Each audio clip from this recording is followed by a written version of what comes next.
Muchas gracias. Vamos a continuar entonces. Las primeras tres unidades se enfocaban la parte del derecho público y el derecho constitucional. Ahora vamos a empezar con la parte de la administración pública.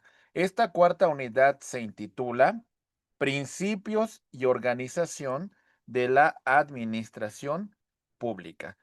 ¿Cuáles son los principales puntos que vamos a analizar en esta unidad? Vamos a hablar, por supuesto, del concepto y fuentes del derecho administrativo.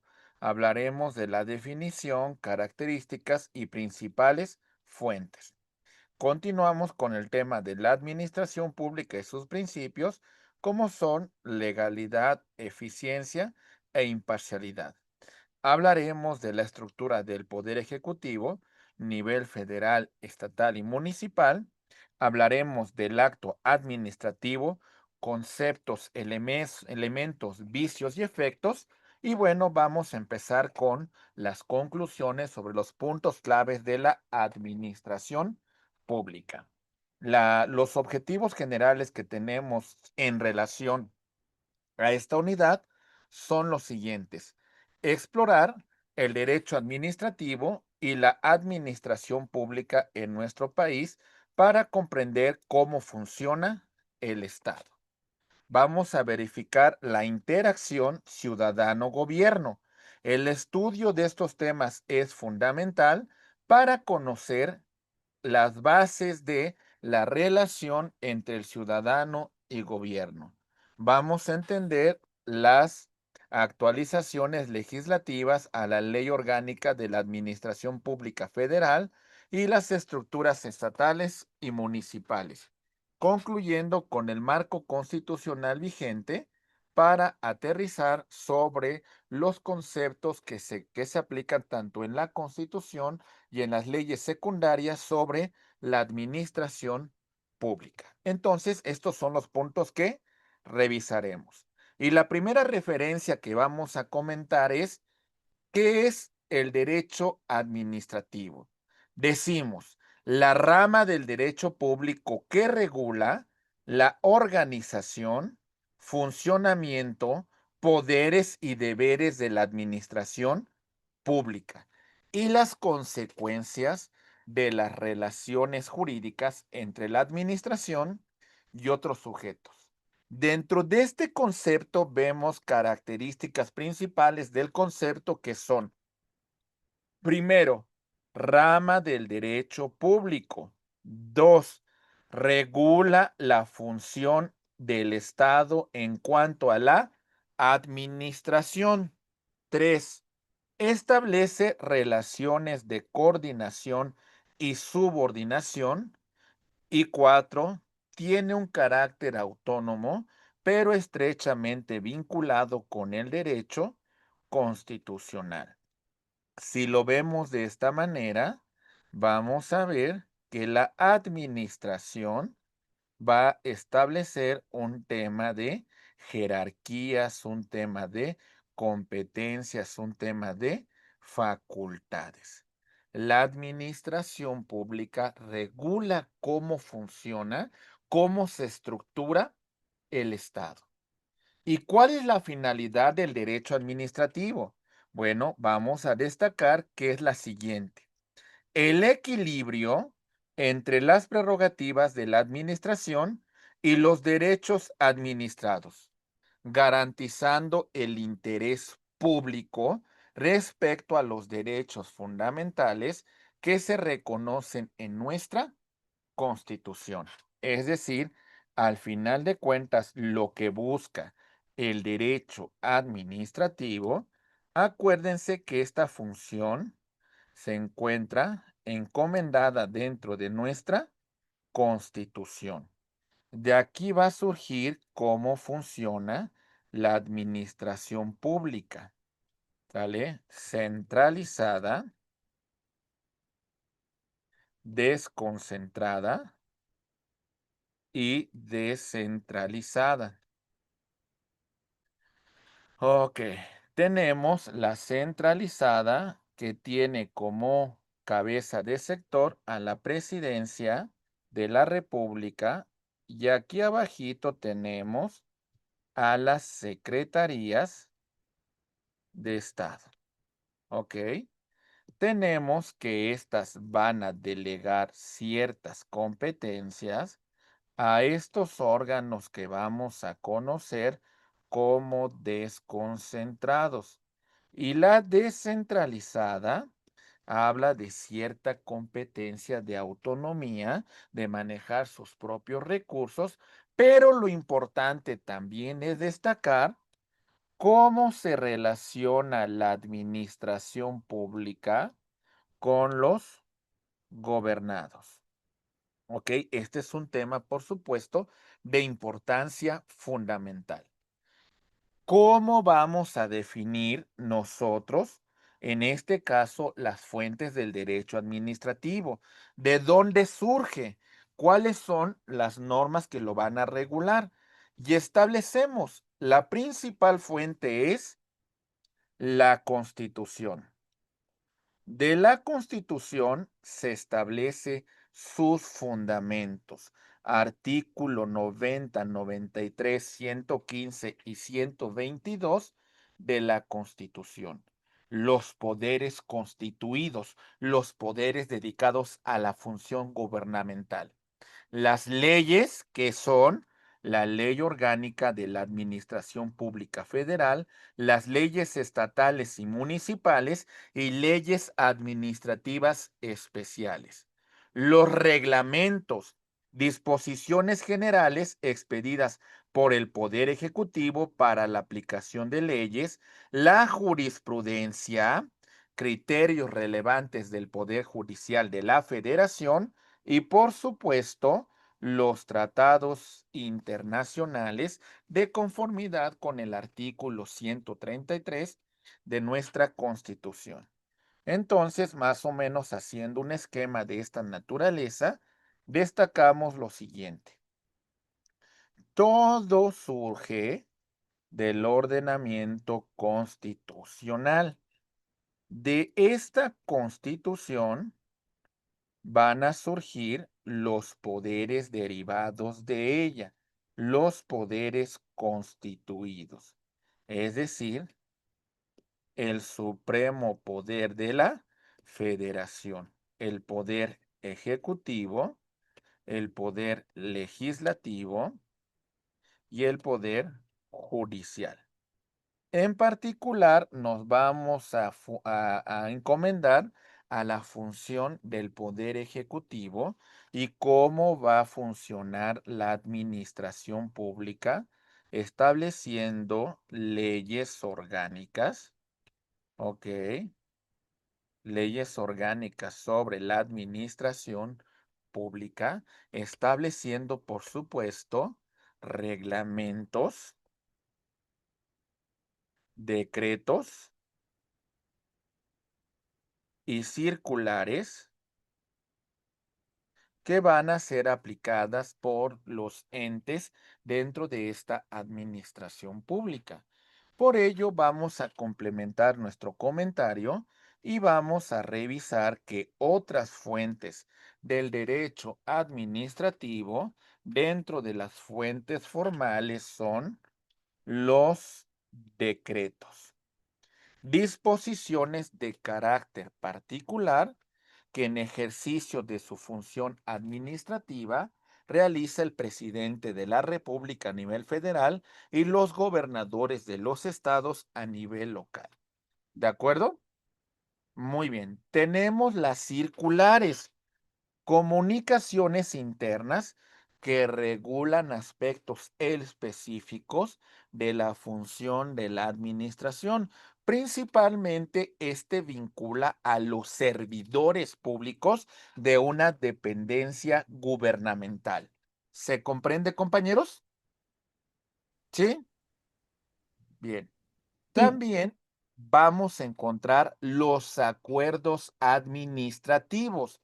las decisiones colegiadas de órganos administrativos y que son vinculantes y obligatorios dentro del funcionamiento de la administración. Y por supuesto, también tenemos las normas oficiales mexicanas, que son regulaciones técnicas de observancia obligatoria. Estimados amigos, ¿cuáles son las fuentes complementarias de nuestro derecho administrativo? Tenemos, por supuesto, a los principios generales del derecho aplicables en ausencia de disposición expresa. ¿Qué es lo que entendemos por esa fuente del derecho? A ver, rápidamente les platico. Acuérdense, dentro de las principales fuentes del derecho, vamos a distinguir tres: fuentes reales que tienen origen en hechos sociales, ¿vale? Hechos políticos, hechos económicos, ¿vale? En cuestiones derivados del conflicto, de la necesidad, etcétera, etcétera. Ahí está. Las fuentes históricas que tienen que ver con los antecedentes de conformación de la norma. Ok. Después tenemos las fuentes reales. Aquí vamos a destacar la Constitución, las leyes orgánicas. Ok, tenemos los reglamentos. Ok, tenemos la jurisprudencia. Ok, tenemos la costumbre y tenemos los principios generales del derecho. Acuérdense que estos principios vamos a entenderlos ante la ausencia de ley. El artículo 14 también nos dice que apliquemos estos principios que son la base de la norma. También, como ya mencionamos, tenemos la costumbre administrativa, que son prácticas reiteradas con determinado valor jurídico que, aunque no se encuentran dentro de la ley, no se encuentran dentro de un reglamento, pues sabemos que debemos llevarlas a cabo. La doctrina son las opiniones de los estudiosos de la materia, y por supuesto tenemos a los precedentes administrativos, resolución previas de la administración. De todo esto que estamos señalando, bueno, vamos a ver la administración pública, cómo se encuentra estructurada. Hablamos de el marco general de la administración, sus funciones.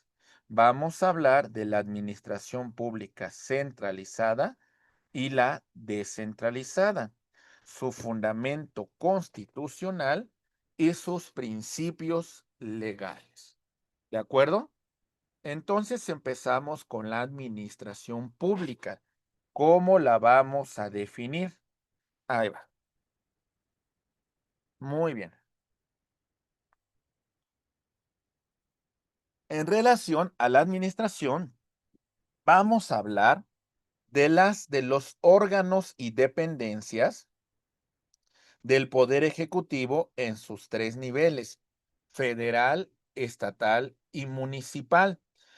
Su misión es ejecutar las funciones de interés general emanadas de la Constitución y las leyes secundarias. La administración pública se va a conformar de una administración pública centralizada y paraestatal, lo que permita al Estado cumplir eficazmente con la función atribuida de servicios públicos hasta políticas nacionales. El fundamento constitucional para la administración pública se encuentra en el artículo 90 de nuestra Constitución. La base para que Presidencia de la República organice las secretarías, las dependencias, asegurando desde este punto, pues, la eficacia y la gestión pública. Entonces, veamos lo siguiente. Ahí va. Bien, entonces tenemos la administración pública. Ok, administración pública que la vamos a conformar de administración pública federal, administración pública local, administración pública municipal. Aquí vamos a tener su respectiva conformación descentralizada y descentralizada. Ahorita les digo por qué no pongo la desconcentrada, ¿eh? Centralizada y descentralizada. Y lo mismo a nivel municipal. Centralizada y descentralizada. Aquí a nivel federal tenemos a presidente de la República y tenemos que derivado de este a las secretarías de Estado y consejería jurídica.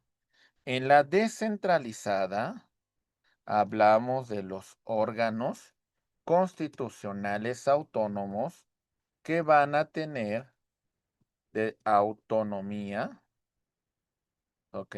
Manejan su propio patrimonio, sus recursos. Muy bien. Y aquí a nivel local tenemos a gobernador, gobernadora y las secretarías de Estado de esa entidad federativa. Dentro de estas facultades que derivan de la descentralizada, bueno, perdón, dentro de las secretarías de Estado, perdón, vamos a encontrar que ciertas competencias, ciertas facultades, cierta autonomía técnica se le da a los organismos desconcentrados que tienen una dependencia directa de la administración pública centralizada. ¿Sale? A nivel local, también van a tener sus propios órganos constitucionales autónomos, como puede ser el caso de las comisiones locales de derechos humanos, como puede ser Tribunal de lo Contencioso Administrativo y otras dependencias. La centralizada, la administración pública municipal, tenemos a el ayuntamiento que va a funcionar encabezado por el presidente, la presidenta municipal, ¿vale? Síndicos y regidores. ¿Ok? Y bueno, la descentralizada van a haber distintos órganos municipales que van a tener cierta autonomía y de aquí, pues bueno, vemos cómo se conforma esta administración. Muy bien. Los principios que rigen a la administración pública son los siguientes. ¿Cuáles son? Empezamos con ellos. Ahí va. Primero, principio de legalidad. Ya lo mencionamos en la primera parte de la clase y decimos, las autoridades solamente pueden hacer lo que la ley expresamente les permite. Fundamento artículo 14 y 16 de la Constitución, que nos dice, nadie puede ser privado de sus derechos sino mediante un juicio justo seguido ante la autoridad y este acto debe estar debidamente fundado y motivado. Los actos de la administración deben estar apegados al marco normativo. Las implicaciones señalamos lo siguiente. Todo acto administrativo debe basarse en una norma legal previa. ¿Sale? Compañeros, ya les dije abogados, compañeros, les pregunto lo siguiente, de conformidad con lo que estamos señalando, si debe basarse en una norma previa, ¿podríamos cobrar un impuesto que no esté previamente establecido en la norma? No, No, No, no, ¿verdad? ¿Por qué? Porque con antelación debe haber sido regulado, debe de establecerse la norma que dé fundamento al acto administrativo que se está materializando, ¿ok? La administración no puede actuar por voluntad propia. La administración actúa por un mandato constitucional, actúa por un mandato legal, no porque se le antoje, no porque quiera. La administración garantiza la seguridad jurídica de los ciudadanos y previene la arbitrariedad y el abuso de poder. Hablamos que una aplicación práctica para el cumplimiento del principio de legalidad es la ley federal del procedimiento administrativo que establece que todo acto administrativo debe estar debidamente fundado, motivado, que es un requisito esencial para la validez de este acto. ¿De acuerdo? Bien, vámonos a otro de los principios. Este principio hace alusión a un tema llamado eficiencia. ¿En qué consiste este principio?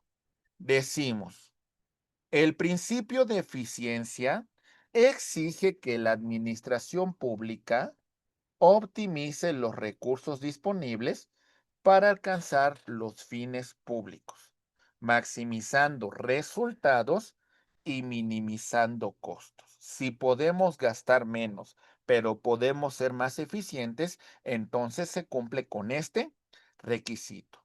El artículo 134 de la Constitución establece que los recursos económicos se disponen a los tres niveles de gobierno que deben administrar con eficiencia, eficacia, economía, transparencia y honradez.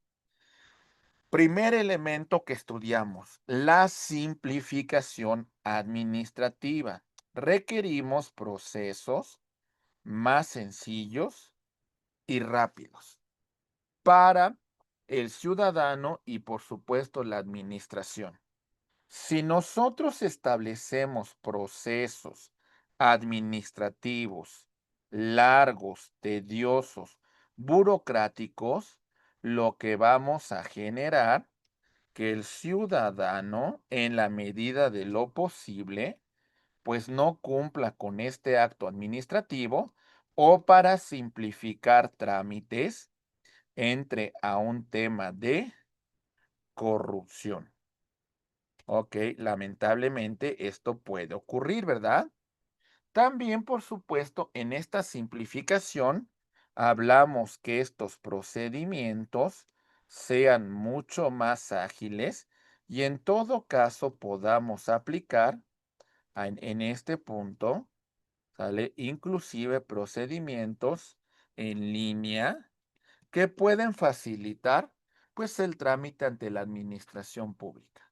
Por eso llegamos a un segundo punto y decimos sobre el gobierno digital y trámites electrónicos. Hacia allá va la tendencia, ¿eh? Esto ya no va a regresar al pasado. Decimos, el uso de tecnología facilita el acceso a los servicios públicos. ¿Sale? Esto va a ser mucho más ágil. Y además, como en las plataformas, evaluar el desempeño y requerir una mejora continua en la prestación de servicio. los servidores públicos deben de tener capacitación y desarrollo en estas habilidades y por supuesto es importante un presupuesto que esté enfocado a destinar recursos para cumplir con los objetivos y metas dentro de la administración. ¿De acuerdo? Por ello, es importante destacar uno de los principios que regulan esta función, que es el principio de imparcialidad. ¿En qué consiste? A ver, la administración pública no debe actuar ponderando a favor de una persona. No debe actuar con un favoritismo. No debe actuar con tratos diferenciados e injustificados. Se debe de garantizar la igualdad de trato a todos los ciudadanos. El artículo 109, fracción 3 de la Constitución y la Ley General de Responsabilidades Administrativas establece el principio de imparcialidad como un eje rector del servicio público. También hablamos de mecanismos de garantía, régimen de incompatibilidades, el deber de abstención, procedimientos de recusación y los sistemas de control y fiscalización. Son mecanismos que, por supuesto, también se utilizan para hacer efectiva estas disposiciones en el caso de que una autoridad no cumpla con este principio y actúe en beneficio de determinado sector de personas. ¿Sale? Muy bien. Avanzamos.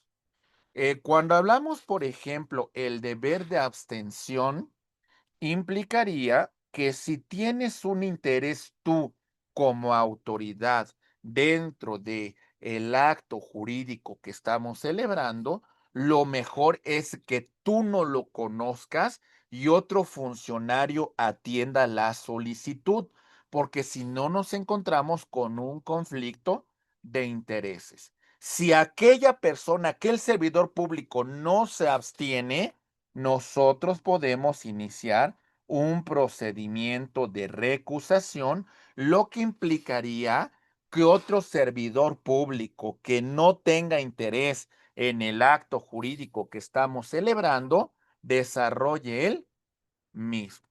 ¿Se entendió este punto, compañeros? Sí está claro, ¿verdad? Sí, profe. Sí. Sí. Bien. Perfecto, muy bien. Vamos avanzando. Muy bien. Principio de otros principios de la administración. Tenemos el principio de transparencia, la obligación de hacer pública la información gubernamental, regulado en la Ley General de Transparencia y Acceso a la Información Pública. Esto es importantísimo porque la labor de la administración tiene que ser como una caja de cristal.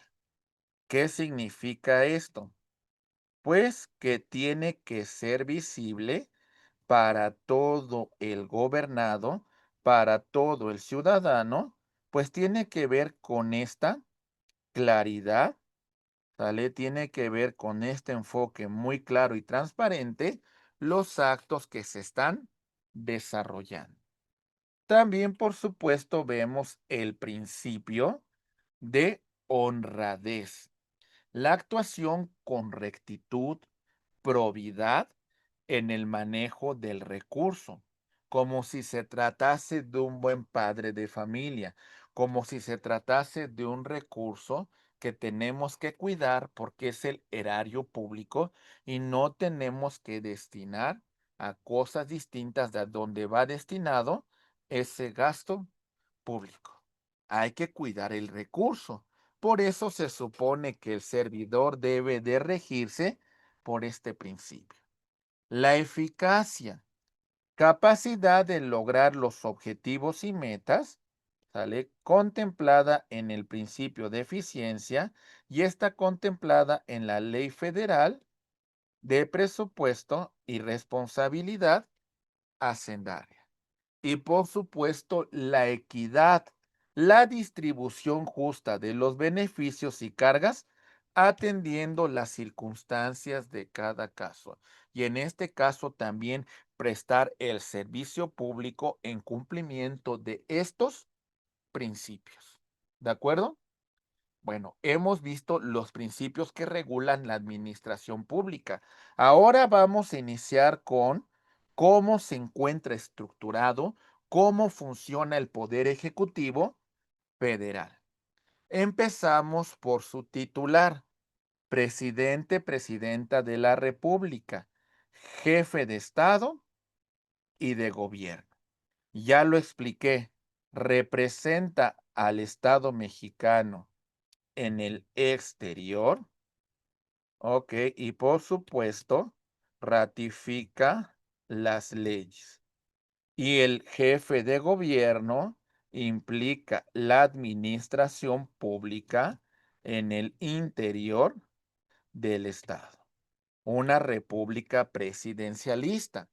Elegimos al candidato por el voto mayoritario, ¿sale? Cada 6 años y no existe la mínima posibilidad de reelección. Quien ocupó el cargo, así sea 45 minutos como Pedro Lascurain, nunca más puede volver a ocupar esta posición. ¿Se entiende? Nunca más. Como lo ocupó, lo concluye y se acaba. Ujú. Ok, seguimos. La administración pública centralizada, ¿ok? No, en este caso solamente hablamos de presidente de la República, ¿eh? Porque con la reforma, no me acuerdo si fue 2017 por ahí, se reeligen diputados, se reeligen senadores, en algunos estados inclusive gobernadores, pero en el caso de presidente ya no puede volver a ocupar el cargo, ¿sale? Administración pública centralizada. Tenemos a las secretarías de Estado, Consejería Jurídica y órganos reguladores coordinados. ¿De quién dependen directamente? Del presidente de la República. Es decir, por ejemplo, vemos en el caso de la presidenta Claudia Sheinbaum y su gabinete. Es decir, lo que vamos a encontrar aquí es que ella es la jefa de la Administración Pública Federal y todos ellos dependen de su encargo de la Presidenta de la República, quien podrá removerlos libremente. ¿Sale? No debe rendir cuentas ni al Congreso ni a nadie. Ella puede remover libremente a los miembros de su gabinete. ¿De acuerdo? Bien, ¿sí? Tenemos a la administración pública paraestatal, los organismos descentralizados, las empresas de participación estatal, las instituciones nacionales de crédito, las organizaciones auxiliares de crédito, los fideicomisos públicos y demás entidades. Vamos a ver las secretarías de Estado. Las secretarías de Estado de la Administración Pública Federal, vamos a ver que se reforma la Ley Orgánica de la Administración Pública para el 11 de enero del 2023 y la Administración Pública cuenta con las siguientes secretarías. Secretaría de Gobernación, responsable de la política interior y seguridad nacional, derechos humanos y es el punto de enlace con los otros poderes de la Unión. La Secretaría de Relaciones Exteriores, encargada de la política exterior en México, la promoción de los intereses nacionales y la protección de los mexicanos en el extranjero.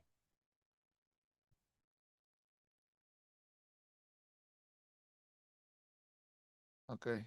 Bien, la Secretaría de la Defensa Nacional, que administra y desarrolla al Ejército, Fuerza Aérea Mexicano y garantiza la seguridad interior y la defensa exterior de nuestro país. Tenemos también a la Secretaría de Marina, responsable de la Armada de México, la seguridad marítima, aguas interiores, mar territorial, zona contigua y zona económica exclusiva, y se encarga de la protección de los recursos marinos. La Secretaría de Seguridad y Protección Ciudadana coordina las fuerzas de seguridad pública en la prevención del delito y la protección civil.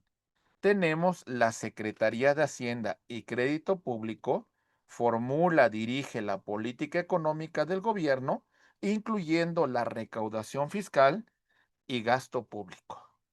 Tenemos a la Secretaría del Bienestar, que promueve la inclusión social, la reducción de la pobreza y la implementación de los programas de desarrollo social. También tenemos a la Secretaría de Medio Ambiente y Recursos Naturales, la encargada de protección, conservación, restauración de los ecosistemas, y también tenemos a la Secretaría de Energía, que se encarga de la política energética nacional, promoviendo el desarrollo sustentable y asegurando el suministro de energéticos. ¿Sale? Y bueno, continuamos y vemos otras secretarías, como son en este caso la Secretaría de Economía, Diseño, Ejecución de políticas sobre el desarrollo industrial, comercial y de servicios. La Secretaría de Agricultura y Desarrollo Rural fomenta la actividad agrícola, ganadera, pesquera y forestal.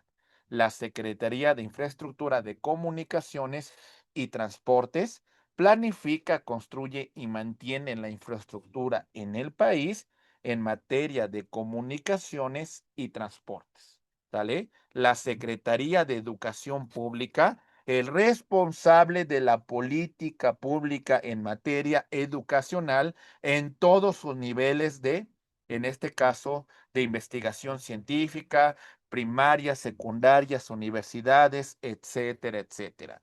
La Secretaría de Salud dirige la política nacional en salud y presta servicios médicos y promueve la prevención de enfermedades.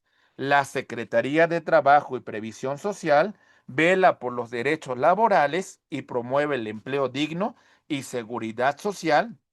La Secretaría de Desarrollo Agrario, Territorial y Urbano, ok, la Secretaría de Cultura promueve, difunde las artes y la cultura en México, y la Secretaría de Turismo. Cada secretaría tiene atribuciones específicas que se encuentran reguladas en la Ley Orgánica de la Administración Pública. Cuenta con su propia estructura orgánica definida en su reglamento interior, lo que permite una administración pública más especializada y eficiente. ¿De acuerdo, compañeros? Ahí vemos cómo se encuentran conformadas las secretarías que conforman la administración pública centralizada del gobierno federal.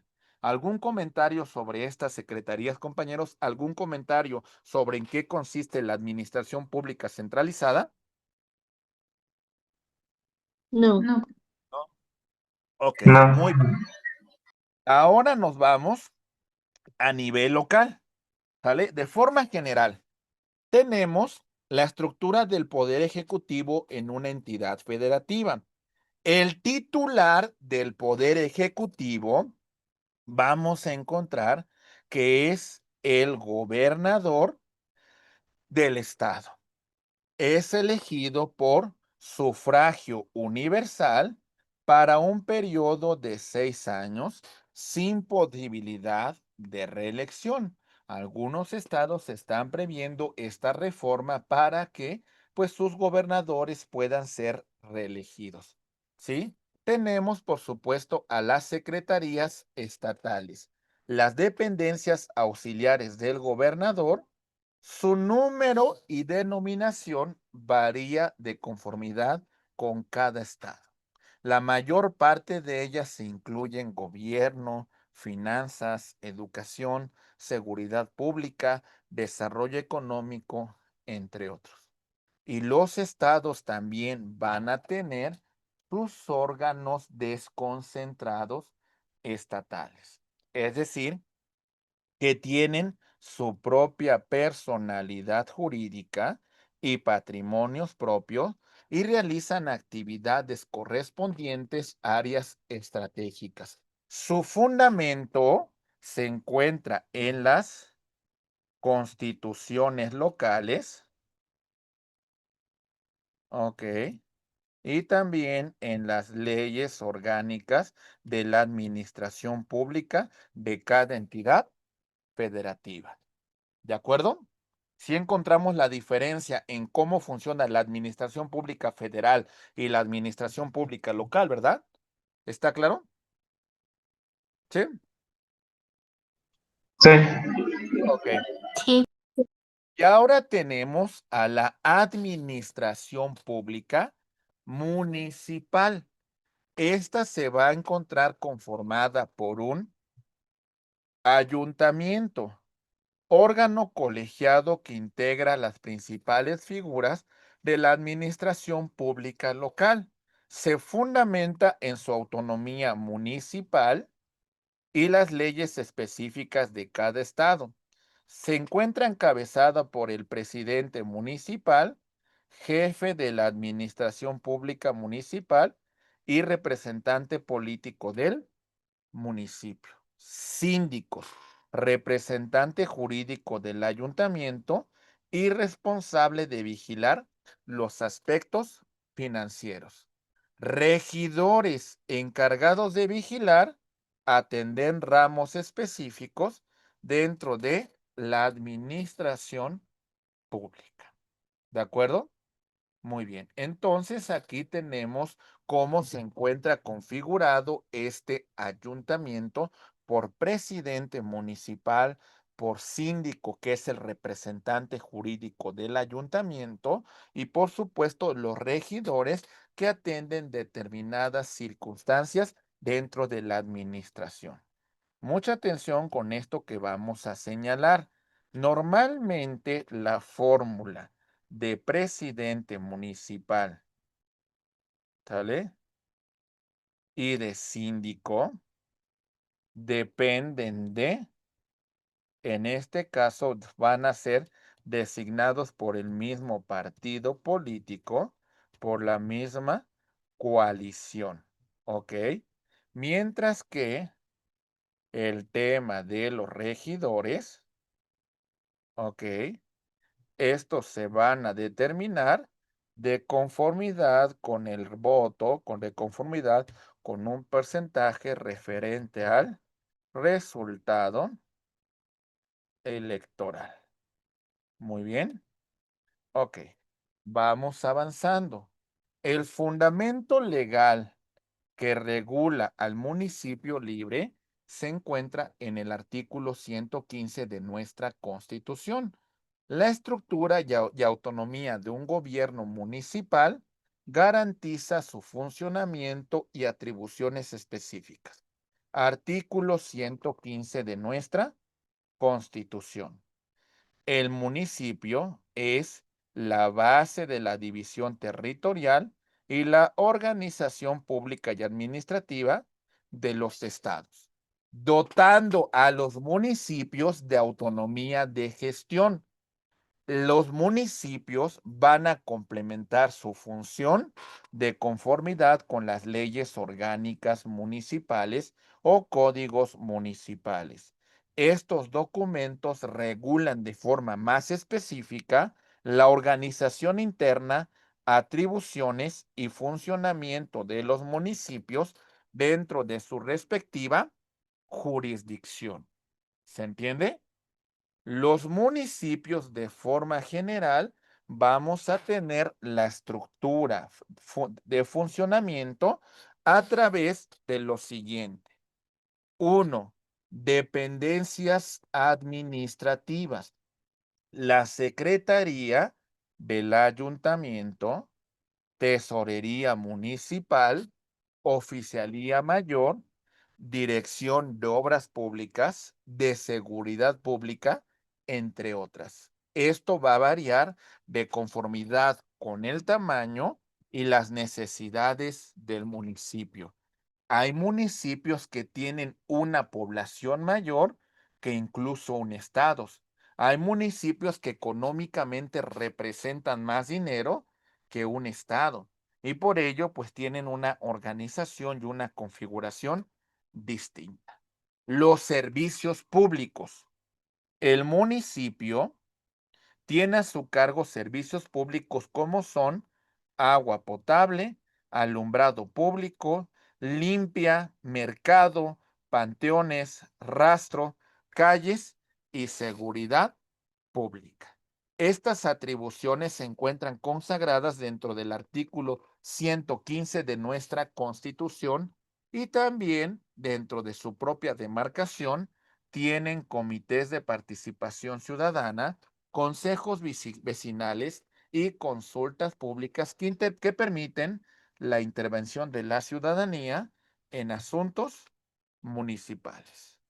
La estructura de la administración debe responder a las necesidades de la población y el territorio que gobierna, así como factores demográficos, económicos y sociales. ¿Se entiende estos elementos, mis queridos amigos? ¿Sí quedó claro cómo se encuentra, cómo funciona la administración pública federal, la local y la municipal? ¿Sí? Sí, profe. Ok, bien. Sí, Vamos a empezar con un tema que hace referencia a un concepto base del derecho administrativo que se llama el acto administrativo. ¿Cómo lo vamos a definir? Decimos lo siguiente. El acto administrativo es la declaración unilateral de la voluntad externa, concreta y ejecutiva que realiza la administración pública en ejercicio de sus facultades, que produce efectos jurídicos directos e inmediatos en el gobernado. Entonces, decimos, vean las características, unilateral. ¿En qué consiste este concepto de unilateral? Decimos, emana de la voluntad única de la administración, pero esa voluntad no es a capricho del gobernante. Esa voluntad, esa exterioridad que realiza, depende del principio de presunción de legalidad. Es decir, emana su función de la propia Constitución, de la propia ley orgánica, del propio reglamento, del decreto, de donde devenga esta función. No es capricho, es porque ese acto tiene una encomienda por parte del propio fundamento normativo para realizarlo. ¿De acuerdo? Y es válido hasta en tanto no se declare lo contrario. Ejecutividad. Produce efectos desde que éste se emite. ¿Sale? Ejecutoriedad. Puede imponerse aún en contra de la voluntad de los particulares. No nos pregunta si estamos de acuerdo o no estamos de acuerdo. Este acto se va a materializar y se va a cumplir, esté de acuerdo o no el gobernado. Es una cosa que no trasciende. En el ámbito federal, la Ley Federal de Procedimiento Administrativo regula el acto administrativo y en el ámbito local, cada entidad federativa cuenta con su propia legislación en cuanto al acto administrativo. ¿Sale? los elementos que se van a realizar en relación del acto administrativo. ¿Cuáles son los elementos que lo conforman? Primero, el sujeto, órgano de la administración pública, federación, estados o municipios. Deben tener competencia material, territorial, temporal y jerárquica. Porque si no la tienen, nosotros vamos a solicitar la nulidad de dicho acto administrativo al no tener la autoridad facultad para su realización. Contenido. El contenido del acto es lo que la administración pretende, ya sea crear, modificar, extinguir. Debe ser el acto, el objeto determinado, posible, ilícito, para su existencia, para su validez. La forma. El modo en que se exterioriza el acto normalmente va a ser un escrito con la firma autógrafa o la firma electrónica del servidor público facultado para emitir ese acto. El motivo son los antecedentes del hecho y derecho que justifican la emisión del acto. La base de la motivación exigida. Y la finalidad es cuál es el propósito de la emisión de dicho acto administrativo. ¿Por qué se está llevando a cabo dicho acto? Por ejemplo, el tema del requerimiento de la autoridad hacendaria para el pago de los impuestos. ¿Por qué lo realizará, mis queridos amigos? ¿Por qué lo realizará? ¿Cuál será la finalidad de la recaudación? ¿Tendrá alguna finalidad o no? Pues la prestación de un servicio público, la construcción de obra pública, ¿se entiende? Inclusive destinar el recurso a programas sociales. Eso sería la finalidad de realizar un acto administrativo.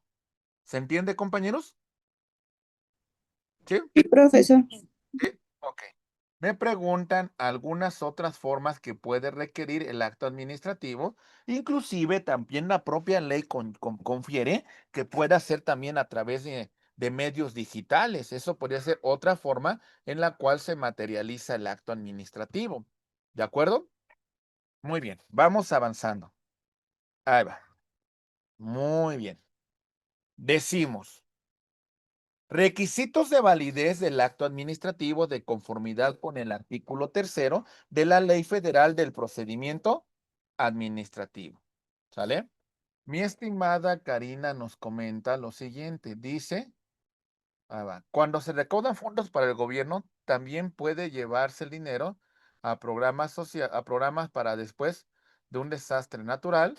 Pues bueno, hay determinados programas que se destinan, es un fondo, es un fideicomiso para este tipo de desastres naturales y por supuesto que parte de lo que se recauda se destina también a este fondo, a este fideicomiso para la atención de esos desastres naturales. Es también una situación importante en cuanto a la contribución. ¿Ok? Bien. Requisitos de validez del acto administrativo. Para que este acto administrativo tenga validez y no se declare posteriormente su nulidad, debe ser realizado por una autoridad competente. Debe ser expedido por un órgano o un servidor público con las facultades legales para su realización. Ese acto tiene por finalidad el interés público, cumplir con el propósito del Estado, cumplir con el propósito de las normas que se van a aplicar al caso concreto. Como ya establecimos, la formalidad debe ser escrito y en firma, autógrafa y algunas ocasiones se permite digital y también a través de instrumentos digitales. Es muy importante la materialización del acto jurídico, porque que lo diga de palabra, pues de alguna manera no cumple con este requisito. Debe estar debidamente fundado y motivado en disposiciones normativas que faculten la realización del mismo. Está sujeto a revisión. Está sujeto a que iniciemos un procedimiento administrativo para verificar la validez de dicho acto administrativo. Su emisión no debe estar viciada por errores, de su objeto, causa, motivo o fin. Es muy importante que el acto administrativo, para que tenga validez dentro de estos vicios del consentimiento, no haya sido realizado con dolo, es decir, con un propósito de obtener un beneficio, o también como no me diste un recurso, voy a omitir la realización de ese acto.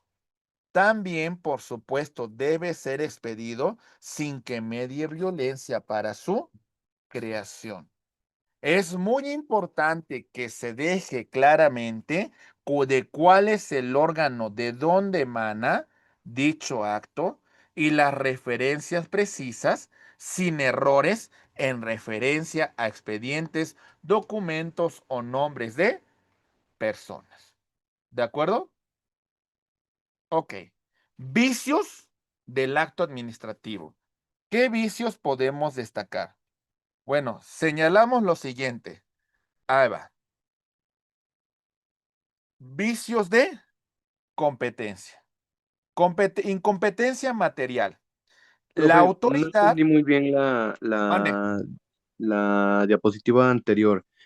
¿Cómo ¿en cuál punto? que sin dolo o violencia? ¿A qué se refiere con la violencia? ¿Cómo se podría aplicar ahí? A lo mejor, por ejemplo, que la autoridad la haya amenazado de que si usted no realiza determinadas, por ejemplo, un acto administrativo en la cual pudiese involucrarse la violencia para su creación. Es decir, que si usted no otorga un recurso público, además de que no le va a otorgar su licencia, usted como autoridad la amenaza que le va a provocar un daño. Lo que a usted le interesa es obtener un recurso que de alguna manera o no le corresponde o quiere obtener un beneficio de la realización de ese cobro. Por eso dice que debe de ser, no debe de mediar dolo, es decir, la intención de provocar una afectación al particular y también violencia al momento de su creación. No sé si en ese momento me lo explico, es decir, que una autoridad municipal para que le otorgue una licencia le pide una lana y si usted no se la da, también inclusive la amenaza con causarle un daño a usted o a su familia. En eso consistiría la violencia. Ok, ok, como amenazas, ¿no? Por medio de amenazas. Sí, exactamente. O sea, porque a lo mejor usted como mal servidor público, lo que a usted le interesa, pues no tanto cumplir la ley, sino el beneficio que le puede conllevar la realización de ese acto administrativo. Ok, profe, entiendo. ¿Sí? Muy bien. Ahí va. Ahora sí, seguimos con el tema de vicios de competencia, incompetencia material, actuar fuera del ámbito de atribuciones. Compañeros, díganme ustedes, ¿el servidor público puede hacer lo que le plazca en cuanto al servicio público? No, No, ¿verdad? No, ¿Dónde se encuentra su función?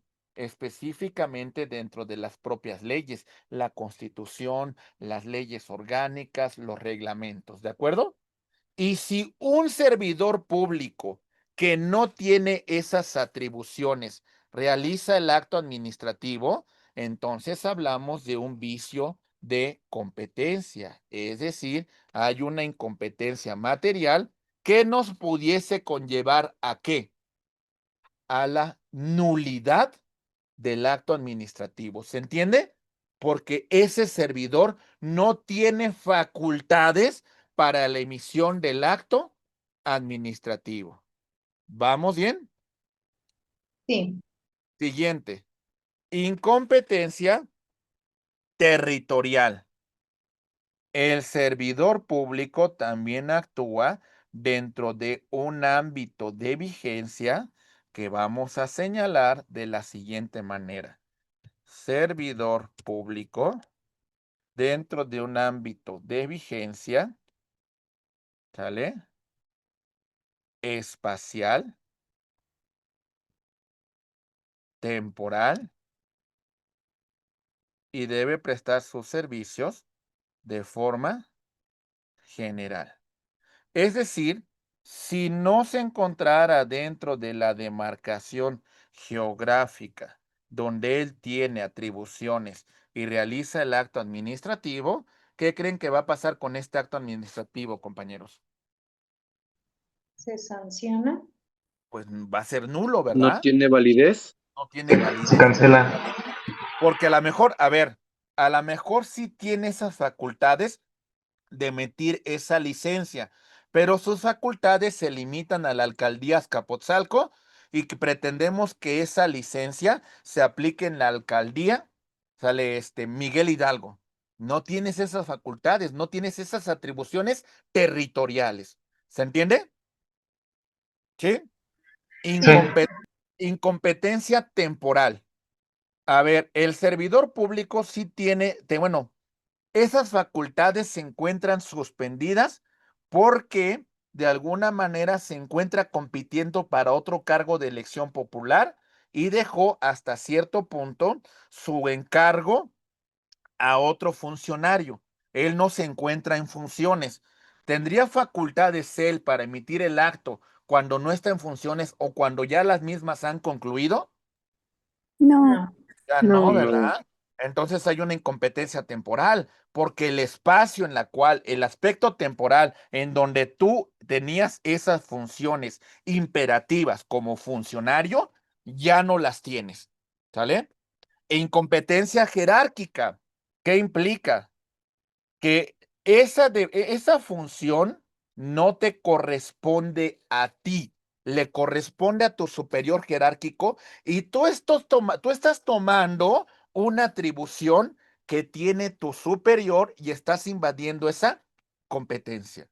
También va a ser declarado nulo. Recuerden lo que mencionamos, el acto administrativo debe ser emitido por una autoridad competente. Ahora vámonos con los vicios de forma. Omisión de formalidades esenciales, escrito y firma. Compañeros, les presentan un documento en la cual cumple con los demás requisitos, pero ¿qué creen? No viene con la firma del servidor público. ¿Qué me dirían ustedes? No es válido. Que no es válida. No es válido, por supuesto, ¿no? A ver, dice que el encargado de esa dependencia es el que lo está emitiendo. ¿Y dónde está su firma? ¿Dónde está de alguna manera la manifestación de su consentimiento? Porque a lo mejor puede ser un acto de corrupción de sus subalternos, ¿no? Falta de motivación o fundamentación. Compañeros, no pone los sustentos normativos, no señala las atribuciones que tiene como autoridad para llevar a cabo dicho acto. Pues vamos a hablar que es totalmente nulo este acto o incumplió con los procedimientos para su materialización. Lo que comentaba mi estimado Antonio, los vicios de la voluntad, error, falsa apreciación de la realidad. ¿Sale? La falsa percepción del servidor público que verificó que a lo mejor emitió un acto cuando no tenía esa potestad de realizarlo. A lo mejor no lo hizo de mala fe, pero se le fue la onda, se le fue. Es un tema también de la nulidad del acto. Ah, el dolo, por supuesto, en una responsabilidad administrativa, impacta más que el error. ¿Por qué? Porque aquí sí se tuvo una intención material de causar un daño. ¿Se entiende? En el otro fue un error. Por supuesto que hay consecuencias. Ah, pero si lo haces con intención, con el propósito de afectar la administración, pues, por supuesto que hay un mayor impacto, inclusive la posible comisión de delito cometido por servidores públicos. Y la violencia, lo que platicábamos, la coacción físico-moral para la realización de un acto administrativo. Y en cuanto Profe, al mande. si fuera el caso en cuanto a los vicios de voluntad con dolo o violencia, habría, si fuera un servidor público, habría una recesión de sus labores. Mire, lo primero que usted tendría que iniciar un procedimiento para declarar la nulidad del acto administrativo. Ahora bien, si esa afectación, si esa negativa o ese acto que se materializó le causa un impacto, usted tiene tres opciones. La primera es un procedimiento de naturaleza civil para que ese servidor público que le causó una afectación le pague los daños y perjuicios que causó derivado de la emisión de ese acto administrativo. Esa es una. Dos, responsabilidad administrativa. ¿Qué implica? Que pueda ser suspendido o que pueda ser incluso revocado de su encargo y por supuesto, que o sea, que tenga una inhabilitación para en determinado tiempo no ejerza una función dentro de la administración. Y el penal, que implicaría la comisión de un delito. Aquí hay que analizar hasta cierto punto el impacto que le genera dicho acto y por supuesto qué es lo que usted pretende en relación a esta mal praxis del servicio público. ¿Me entiende? Ok, sí. Ujú. ¿Vamos bien? Ok. Sí, Sí, Sí. Vicios del objeto.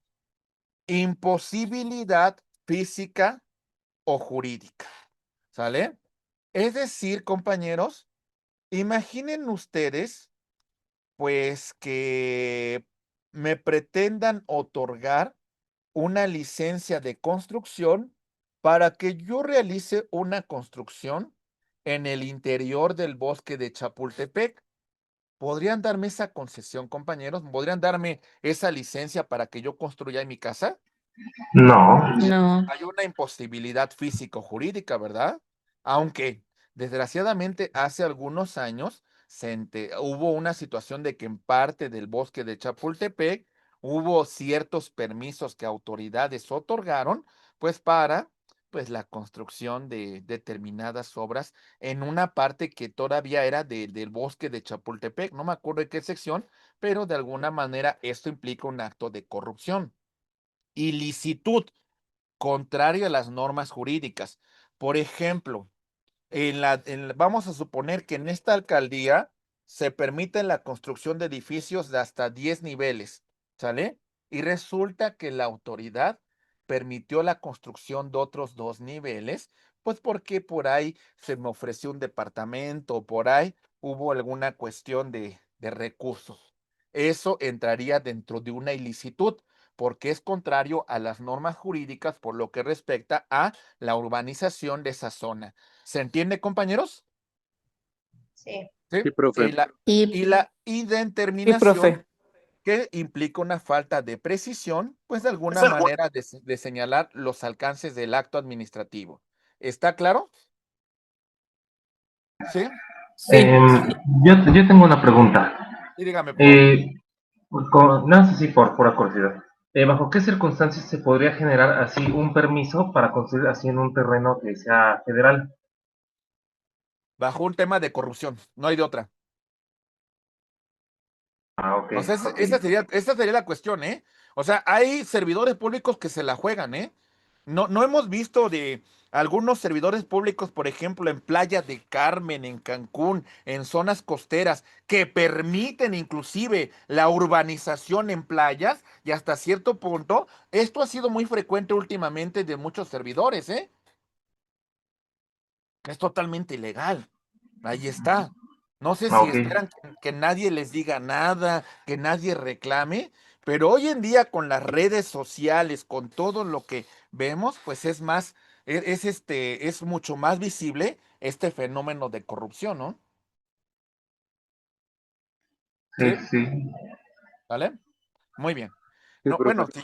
yo les platicara, compañeros, yo me acuerdo, yo trabajé hace algunos años en el registro público y de pronto venían unas solicitudes de modificación de régimen de propiedad en condominio que a todas luces eran derivadas de la corrupción. O sea, de pronto me dices, oye, vamos a modificar un régimen de propiedad que estaba destinado a 8 pisos y ahora me dices que va a tener 12 y derivado de qué autorizaste este tipo de modificaciones, ¿no? Pues evidentemente se trata de un tema de corrupción, evidentemente. ¿Sí? Y lamentablemente, autoridades se encuentran inmiscuidas en este tipo de controversias. ¿De acuerdo? Sí, Muy bien, avanzamos. Lo que comentaban ustedes, ¿y cuáles son las consecuencias de estos vicios dentro del acto administrativo? Tenemos nulidad absoluta, nulidad relativa y anulabilidad. ¿En qué consiste cada uno de ellos? Vamos a verlo. Muy bien, conflicto de intereses. Sí, exactamente, mi estimado. También es una situación muy particular. A veces yo otorgo ciertos permisos, licencias, concesiones a mis propios familiares, a mis propios amigos, y eso también, por supuesto, conlleva a una situación que afecta a la propia administración. Vemos el ejemplo de efectos de los vicios del acto administrativo. Empezamos con la nulidad absoluta. El acto carece de los elementos esenciales que señalamos en primer lugar y entonces, por ejemplo, vemos que la autoridad no es competente, que no tiene como finalidad el interés público, que no viene la firma del servidor público, que no se encuentra debidamente fundado y motivado. Entonces, por supuesto, aquí además vamos a ver que hay un vicio del consentimiento, un vicio en la elaboración de ese acto administrativo, en la cual podemos hablar de un tema, de un vicio de la voluntad en cuanto al dolo del servidor público. Si logramos demostrar estos supuestos, nos vamos a encontrar con que el acto jurídico no produce efectos jurídicos y no puede ser convalidado. Se genera por vicios graves, lo que va a conllevar a declarar su ilicitud. ¿Se entiende? ¿Sí? Ok. Avanzamos. Nulidad relativa. El acto contiene vicios que pueden ser subsanables. Es decir, produce efectos hasta que declare su invalidez y puede ser convalidado. Se genera principalmente por vicios de forma o de procedimiento. ¿A qué me refiero? ¿Qué creen? No actué de mala fe, se me fue la firma. Yo tenía que firmarlo como el encargado de esa área y no lo firmé. ¿Sale? Es decir, hasta cierto punto tiene una nulidad el acto administrativo, pero ¿qué creen? Lo puedo convalidar cuando el servidor público plasma su firma en ese requerimiento. ¿Se entiende? ¿Sí?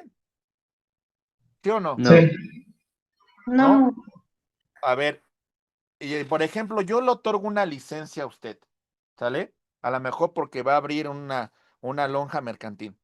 Y resulta que omití colocar mi firma, ¿sale?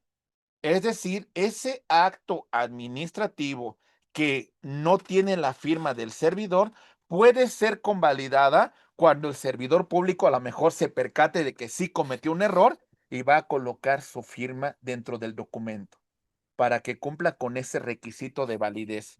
¿Se entiende? ok. ¿Sí? Ok. Y Ah, mientras no tenga esa firma, aunque ya fue emitida, ¿es válida o no es válida la licencia? y así como lo mencionamos, produce, o sea, el acto administrativo produce sus efectos hasta en tanto se declare su invalidez. Es decir, a lo mejor usted desde este punto empieza ya a ejercer las funciones dentro de su establecimiento mercantil. A lo mejor cuando llegue la inspección va a decir, ah, mi chavo, pues aquí está mal tu acto, aquí está mal la licencia que te otorgaron, porque no viene con estos requisitos y te vamos a tener que clausurar. Es decir, Por lo mientras, hasta tanto no se declare su invalidez, el acto jurídico, en este caso el acto administrativo, surte sus efectos. ¿Sí se entiende? Ok, sí, sí, profe. Sí. Ok. Anulabilidad. El acto puede ser anulado de conformidad por la parte interesada mientras no se declare su invalidez, como usted nos comentó, mientras no se declare su invalidez, mi estimado amigo, sigue produciendo sus efectos. Requiere que sea impugnado dentro de los plazos específicos, ¿vale? Para que en todo caso, pues este acto deje de surtir efectos. Por ejemplo, la anulabilidad del acto administrativo. ¿Qué pasaría, mi estimado amigo, si derivado de esta visita domiciliaria en la cual la autoridad no fundó ni motivó el acto de molestia que le realizó y de esta visita domiciliaria le hacen un embargo precautorio? Ok. ¿Sale? Le confiscan libros de contabilidad, ok, y de alguna manera, pues, le clausuran su establecimiento. Toda esta derivación de este acto que realizó la autoridad, ¿de dónde deriva? De esta visita domiciliaria en la cual no fue debidamente fundado y motivado. Si usted no impugna, ¿qué va a pasar? El acto va a continuar surtiendo sus efectos. Ok. Si usted impugna, si usted se ampara, si usted Se puede presenta, meter un amparo indirecto, ¿no, profe? en este caso amparo indirecto, exactamente, o también juicio de nulidad. Pero yo creo que en este caso es más efectivo el amparo directo por la violación a este derecho fundamental. Cuando usted tramite el amparo, tendrá que solicitar la suspensión del acto reclamado. ¿Para qué? Para que se levante este acto de autoridad y usted pueda continuar funcionando. No significa que ya el acto, pues de alguna manera la autoridad ya perdió, porque esto se va a resolver al final del amparo. Pero por lo mientras, usted continúa operando. Muy bien. Se puede argumentar que fue un acto de molestia injustificado, ¿no? Exactamente. Y ese acto de molestia injustificado trajo como consecuencia el acto administrativo, pues que materializó la autoridad. Ujú, Correcto. ujú. ¿Vamos bien? ¿Sí? Vamos bien. Muy bien. Sí. Avanzamos. Ahí va. ¿Cómo se extingue el acto administrativo? La terminación natural, el cumplimiento, es el cumplimiento. El acto finaliza cuando se satisface su objeto o finalidad. Por ejemplo, derivado de la declaración del ejercicio fiscal 2025, ¿sale? La autoridad requiere a esta persona moral el pago complementario de impuestos y declaraciones que no realizó. Y el particular realiza el pago. ¿Qué pasa con este acto, compañeros, que nos requirió el pago complementario? Como ya se cumplió, ¿qué pasa? Cumplió sus efectos el acto administrativo. ¿Se entiende? ¿Sí o no? Sí. Sí. Sí, Ok. Término. Se extingue hasta llegar a la fecha o plazo establecido para su vigencia. Es decir, por ejemplo, me otorgaron una licencia para que yo colocara, yo estableciera o pusiera en funcionamiento un local mercantil. Y este permiso me lo dieron a partir de el 1 de enero del 2025 hasta el último día del 2025. ¿Ok? Es decir, para el 2026 lo tendría que renovar. Pero por lo mientras, este acto, hasta este momento, pues es efectivo. Es como una licencia de conducir. Si la tenemos hasta el 31 de diciembre de 2025, al día primero, ya no tiene ninguna eficacia, ya no tiene ninguna validez porque su término expiró. ¿Se entiende? Sí, ¿Sí? Condición resolutoria. Termina al cumplirse con una condición preestablecida que le pone fin. En este caso, si no presentas tu declaración, pues se te van a imponer estas multas, estas sanciones. Cumples con tu declaración en tiempo y en forma, entonces esa posibilidad de que tuviésemos alguna sanción como consecuencia del incumplimiento, pues ya no se llevó a cabo. Entonces los efectos también van a concluir. ¿De acuerdo? ¿Sí? sí. Muy Sí, bien. Sí, profe. Perfecto. Bien, vamos avanzando. Muy bien. Extinción del acto administrativo. Formas anormales de terminación de este acto. Señalamos lo siguiente. Ahí va. Revocación. ¿En qué consistiría? La autoridad deja sin efectos por razones de oportunidad, interés público o legalidad. Es decir, lo que nos vamos a encontrar en este punto, que la propia autoridad revisa el acto que emitió y bueno, de alguna manera decide, pues ya que ya no lo va a materializar. Se revoca los efectos de dicho acto administrativo. La rescisión se extingue por incumplimiento de obligaciones por parte de el particular. ¿Sale? Entonces, en este punto, pues se rescinde el acto administrativo. Tenías que cumplir con ciertos requisitos y no lo hiciste. Entonces, vamos a dejarlo sin efectos. Prescripción. Pierde validez por el transcurso del tiempo establecido por la ley.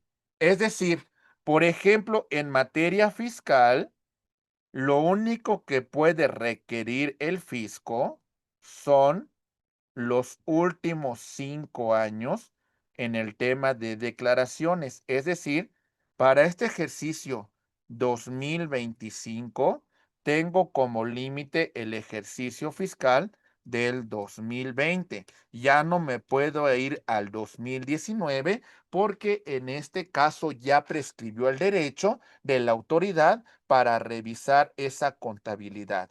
¿Se entiende, compañeros? ¿Sí? ¿Sí? sí, Sí, profesor. Muy bien. Caducidad. Se extingue por inactividad o falta de acción del interesado en un plazo determinado. Empezamos, por ejemplo, a lo mejor con un procedimiento administrativo para declarar la invalidez de este acto administrativo. Ya inicié el procedimiento, pero en una parte del mismo, pues de alguna manera ya no me importó darle continuidad y lo dejé así sin realizar ningún acto procesal. La caducidad tendrá como consecuencia, bueno, ya no continuaste con este procedimiento administrativo para declarar la nulidad, entonces este acto se va a convalidar. ¿Se entiende? ¿Sí? Ok. sí. No, La nulidad. Mande. ¿Todo bien? no me quedó muy bien lo de caducidad. Es, por ejemplo, usted inició un procedimiento administrativo para que el acto administrativo que le causó una afectación, pues sea declarado nulo. Y usted el procedimiento lo dejó en stand-by, lo inició, pero ya no le dio seguimiento. Lo dejó, pues al ahí se va, ¿no? Dice, bueno, ya lo presenté, ya no hice nada, lo dejé morir, y aunque la autoridad me requirió, ya no hice nada para continuar con el mismo. ¿Qué va a acabar? ¿Qué va a pasar con ese procedimiento? Se va a declarar la caducidad y bye bye. Lo que va a conllevar es que el acto que usted quería impugnar, pues de alguna manera se va a convalidar. ¿Se entiende? Ok, por dejarlo inactivo queda nulo o extinto. El procedimiento, lo que va a quedar firme es el acto que usted pretendía impugnar. Ok, ¿Vale? vale. Nulidad.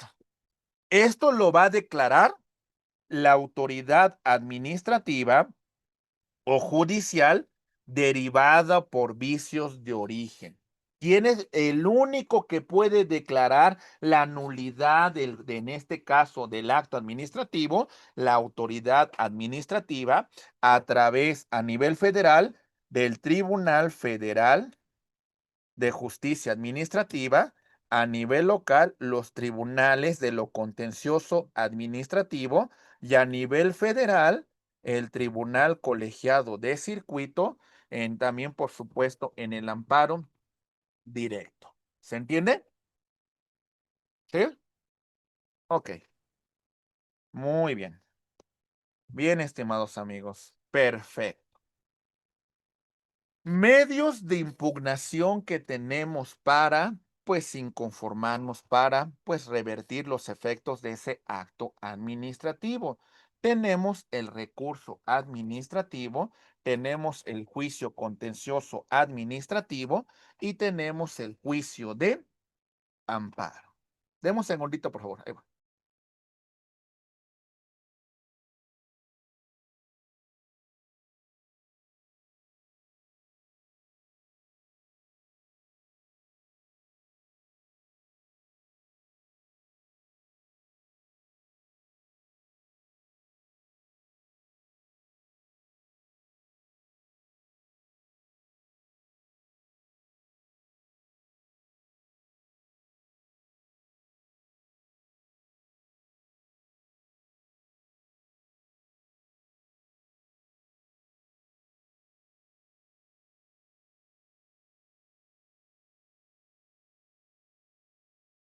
Perdón, ¿eh? Listos, ahí va.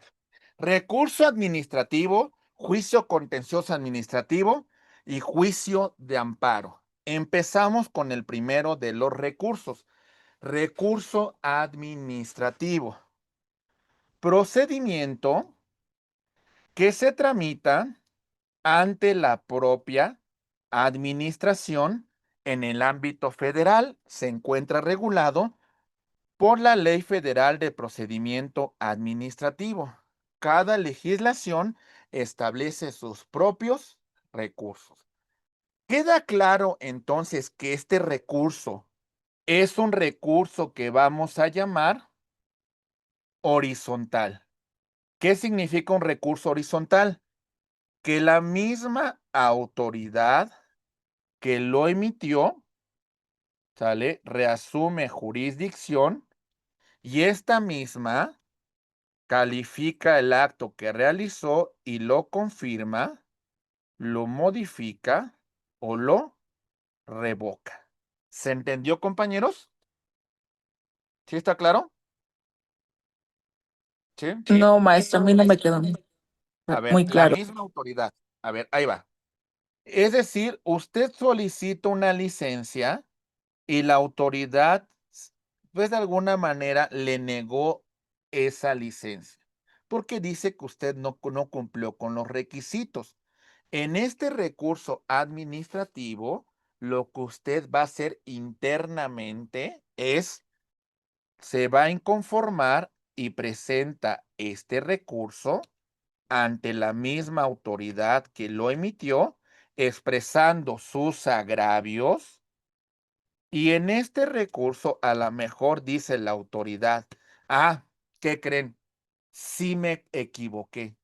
Voy a dejar sin efectos el acto que emití con antelación, porque sí me equivoqué y debí haber concedido esa licencia. ¿Se entiende? ¿Sí o no? Sí, profe. Sí, ¿Mm? Ok, avanzamos. Cuidado. Juicio contencioso administrativo. Procedimiento seguido ante el Tribunal Federal de Justicia Administrativa o los tribunales estatales de justicia administrativa, regulado por la Ley Federal del Procedimiento Contencioso Administrativo. En este caso, es un recurso que vamos a llamar que es vertical. ¿A qué me refiero con esto? Mucha atención, por favor. Es decir, este acto administrativo, aunque lo voy a presentar a la autoridad que lo emitió, se deberá de remitir al Tribunal Federal de Justicia Administrativa, que va a llevar a cabo todo un procedimiento y va a emitir una resolución sobre ese acto, confirmándolo, modificándolo o revocando el mismo. ¿Se entiende? ¿Sí? O Y sea, bueno, es igual al recurso administrativo, pero este entra como un proceso de validación. pero este no lo resuelve la misma autoridad que lo emitió. Esto lo va a resolver el Ah, Tribunal Federal de Justicia Administrativa, que otra instancia. podríamos decir que es un recurso que va a resolver, que va a conocer el de alzada, que va a conocer el superior, pero en este caso es un órgano administrativo autónomo que va a dirimir estos conflictos entre la administración pública con los gobernados. Ok, ¿Sí? gracias. Muy bien. Y bueno, tenemos el juicio de amparo, procedimiento para impugnar actos de autoridad que violan los derechos humanos, ¿sale? Y bueno, depende, pues, en este caso, de la violación al derecho fundamental, que podría ser entonces, en este caso, amparo indirecto, como ya mencionamos, con antelación, y en el caso de esta sentencia que nos causa una afectación que ha resuelto el Tribunal Federal de Justicia Administrativa, sería el caso de la tramitación de un amparo directo. ¿Se entiende? ¿Sí? Sí, profe. Sí, Sí, Ok, muy bien. Avanzamos. Y también, por supuesto, es importante conocer la clasificación de los actos administrativos. Ok. Por su contenido, los actos administrativos son reglados. ¿Esto qué significa?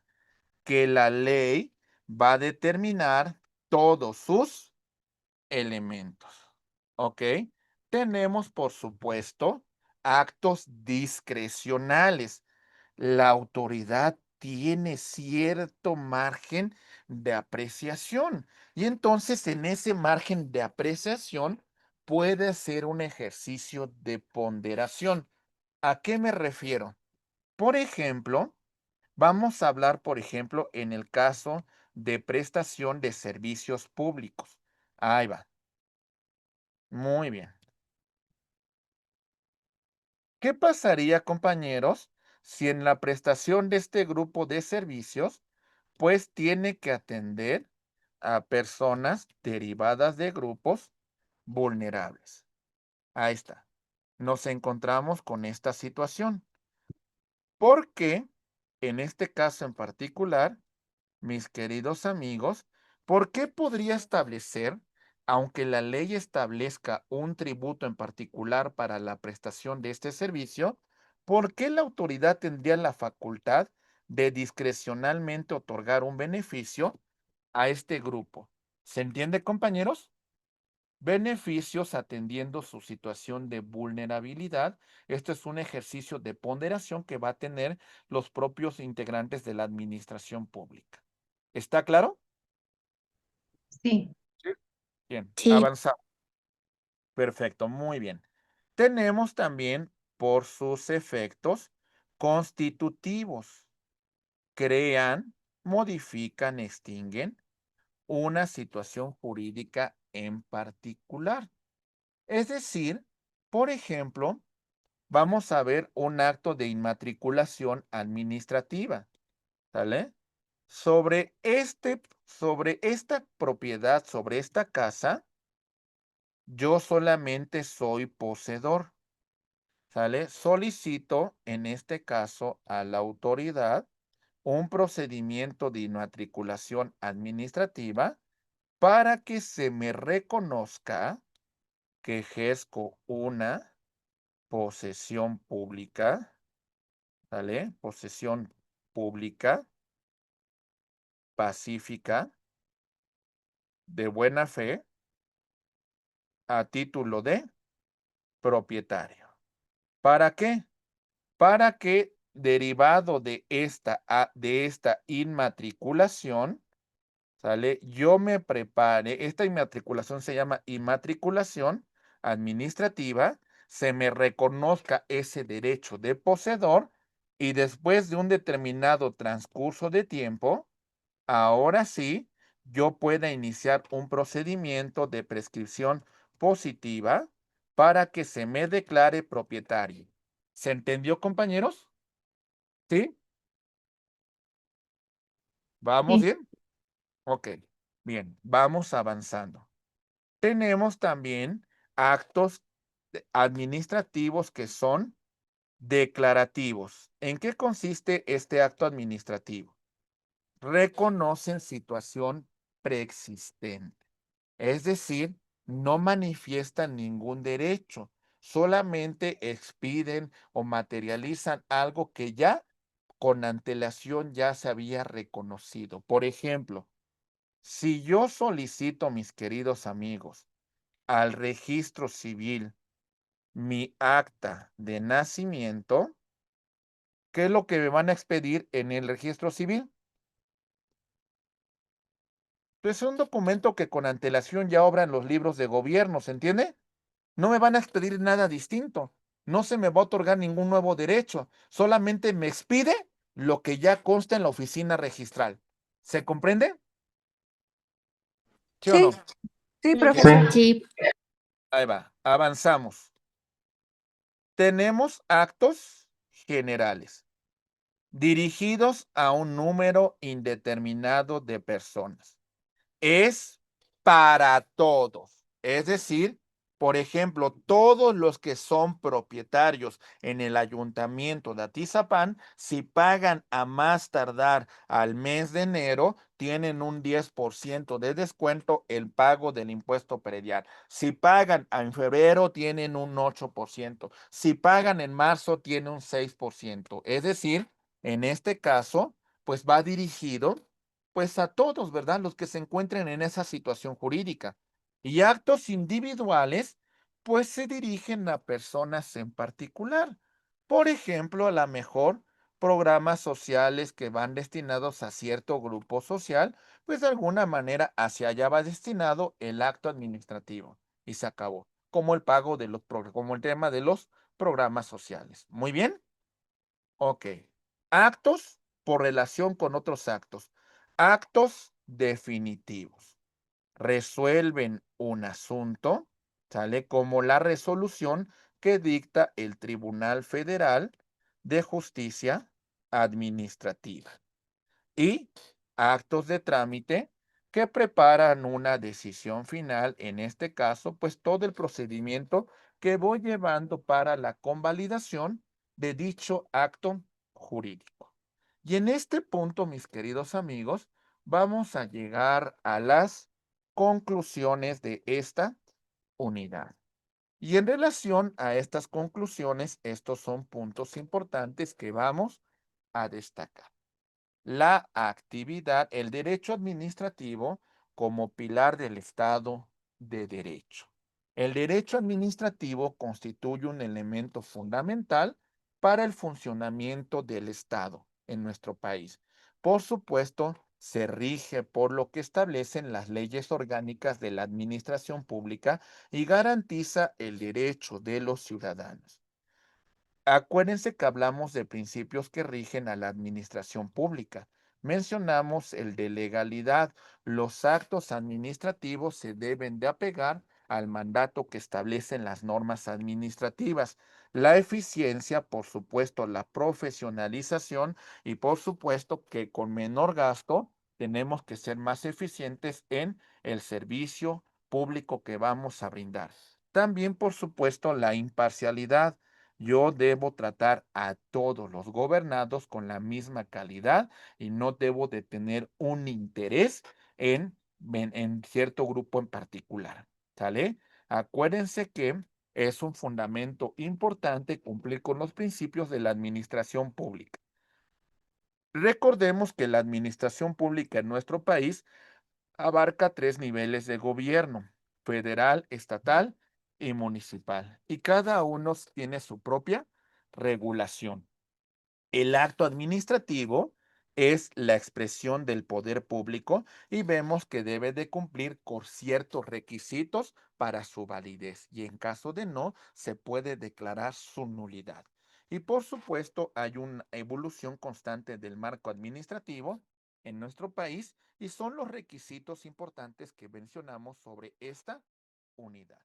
Cerramos el contenido temático.